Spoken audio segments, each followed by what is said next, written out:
Good morning, everyone. My name is Thomas Lester, Thomas Lester, Lester. I'm a spokesperson with the Maryland Office of the Attorney General Independent Investigations Division. Thanks for your patience and thanks for joining us this morning. We're here to provide you an update on an officer-involved shooting that occurred earlier this morning here in the 7500 block of Annapolis Road in Lanham. With me, I have New Carrollton Chief of Police, David Rice, the Executive Assistant Chief of Police for the Metropolitan Police Department, Jeffrey Carroll, and Maryland State Police Superintendent, Colonel Roland Butler. Preliminarily, our office has received information that the decedent in this morning's officer-involved shooting is connected to various crimes that occurred in D.C. and Maryland beginning late last night into the overnight hours. I want to emphasize that, again, this information is preliminary and that the Attorney General's office is still working with our law enforcement partners to confirm the exact involvement of the decedent in this morning's actions. So, to begin our press conference, I want to start with DC Police. They will walk us through the incidents that occurred in their jurisdiction. Following that, Maryland State Police will come up and talk about an incident that occurred within their jurisdiction. Chief Rice will come up, provide a brief remarks, and then I will come up and speak more in depth about the officer-involved shooting that occurred here this morning and while we're holding a press conference. Any questions before we begin? All right. Chief.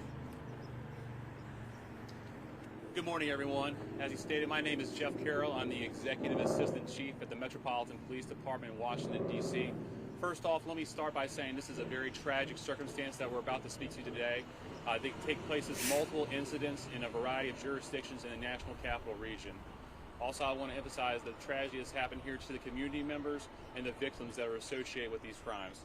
With that being said, I'm going to walk you through the incidents that occurred in the District of Columbia and the collaboration and how we transfer that to our partners inside Maryland. Initially, members of the Metropolitan Police Department received a call to respond to the 900 block of K Street Northwest for a shooting that occurred. Detectives and officers responded to the scene, and subsequently, through investigative efforts, they were able to determine that an individual who is believed to be associated with the officer-involved shooting here was observed entering a vehicle parked in the 900 block of K Street. After entering the vehicle for a short period of time, less than a minute, discharged a firearm inside that vehicle and exited the vehicle, fleeing from the scene. Thereafter, the driver of the vehicle exited and was found on the sidewalk when the officers arrived on the scene.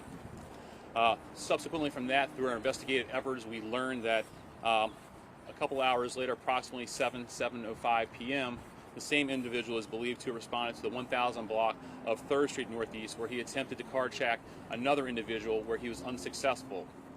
Approximately 10 minutes after that, he responded to the area of 3rd and N Street Northeast, where he engaged two individuals that were at a vehicle. During the dispute that occurred there, he shot the individual, which resulting in his homicide, his death. From that scene, he stole a vehicle and fled from the carjacked vehicle from the location. Subsequently, while all that was going on, we're still continuing our efforts on this K Street scene, looking for video and witnesses. Through that, we were able to piece together that the lookout for the individual inside both of these instances appeared to be similar in nature. Also, we had a witness that came to our scene in the 900 block of K Street that was able to provide us information of a potential suspect that was related to these incidences. We were able to begin to push information of the images out on social media related to the individual that we believe that were associated with these crimes, and also the vehicle tag from the vehicle that was carjacked in the district and left that location. Subsequently, that vehicle did go out into Prince George's County. We know that the vehicle was recovered in the Tacoma Park area, the vehicle that was carjacked from the district. It appears that there were at least 2 other carjackings that occurred in the Prince George's County area, the final one being a Nissan Rogue that fled that location. At approximately 3 a.m., an MPD officer that was in the area of exit 1A on 295 had the vehicle was believed to have fired a round at an MPD marked police vehicle, striking the driver's side door of that vehicle. The officer that was inside of the vehicle was not injured, and that vehicle did flee from the scene. From that point, throughout the investigation, we were coordinating information with our partners inside Maryland, Prince George's County, the Maryland State Police, and the other agencies working together to coordinate where this individual may be and locate this individual. Subsequent to that, there were other instances that occurred, and I'll turn it over to the Maryland State Police Colonel to kind of pick up from there. Good morning. Thank you all for being here. On behalf of Governor Moore and the Maryland State Police, I'd like to extend my deepest condolences to the victims involved in these incidents. Shortly after 2:30 this morning, a trooper assigned to the Maryland State Police College Park responded to the area of southbound Interstate 95 near Maryland Route 198 in Laurel to assist the stranded motorists. It was at that time, according to the preliminary investigation, while the trooper was assisting the motorists, he was on the right shoulder. He noticed a dark-colored vehicle stop a couple lanes over, which drew his attention. It was that time the individual fired at least one shot from that vehicle. That shot struck the trooper's windshield. The trooper then took cover. The vehicle sped away. The trooper stopped to check the welfare of the motorist and the tow truck, at which time he tried to locate that vehicle while broadcasting a description of the vehicle to the allied law enforcement agencies in the area. Unable to locate that vehicle, we continued to broadcast that lookout, hoping vehicles in the area or departments in the area would be able to locate the vehicle for us. Troopers from the Maryland State Police College Park Barrack, the Forestville Barrack, along with our Criminal Enforcement Division and our Homicide Unit, are involved in this investigation with IID. Confirmation on the suspect is pending forensic analysis of all the evidence that we recovered.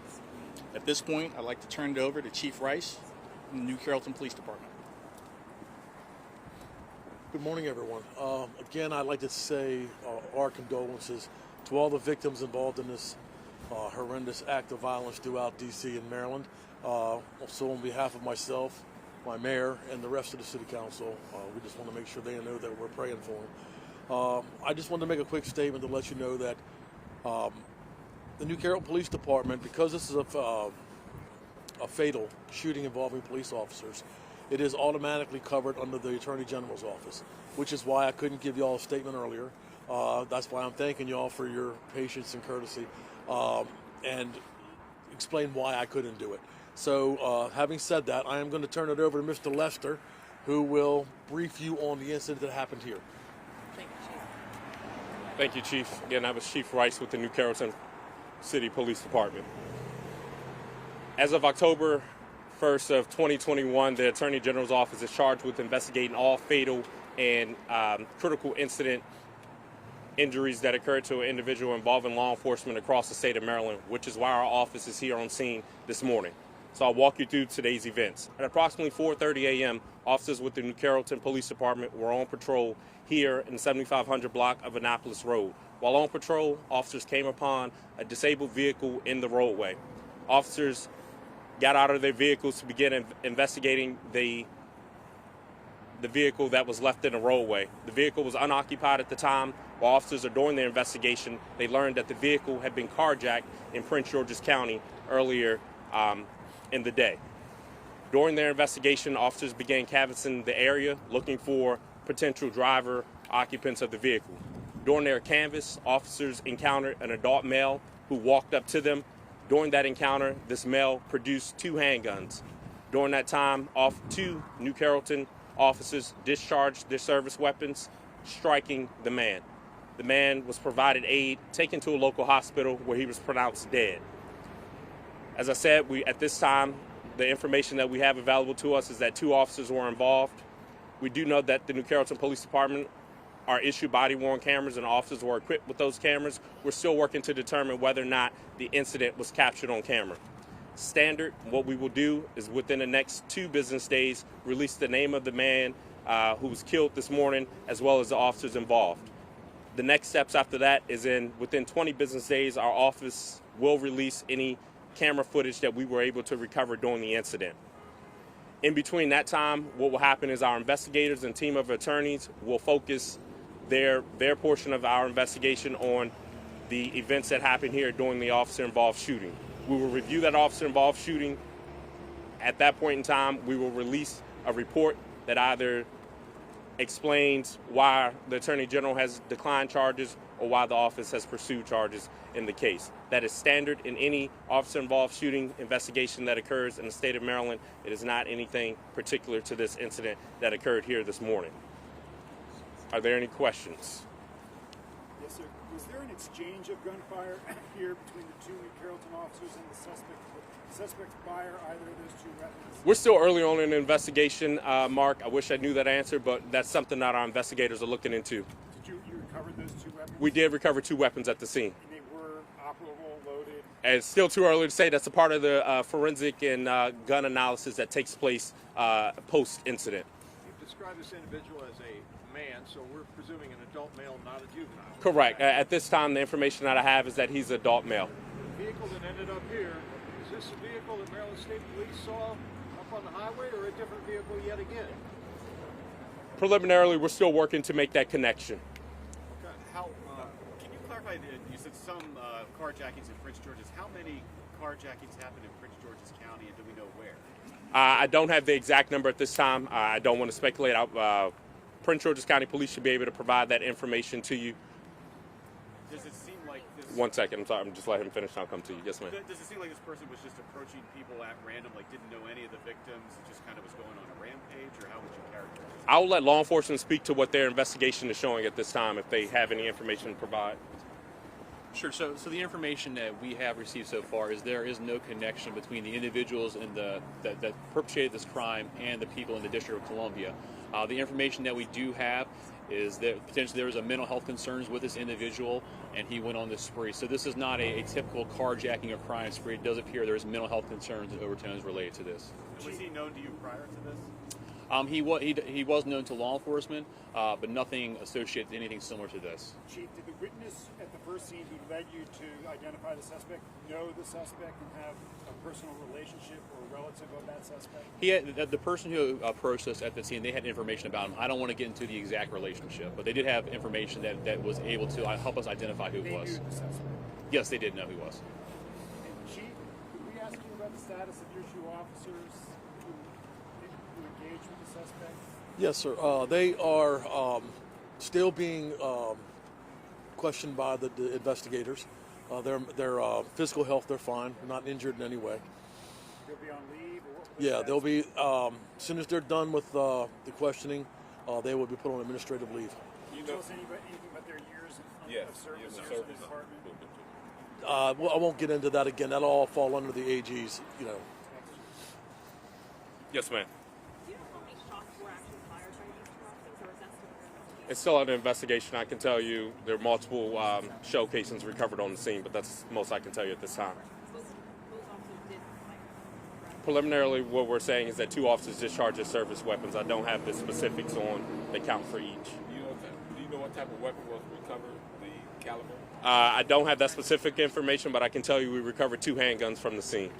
Yes, The ma'am. individual who was shot along K Street Northwest still in critical condition. Any updates about that person right now? Yes, they still are in critical condition at this time. No changes. Any other questions?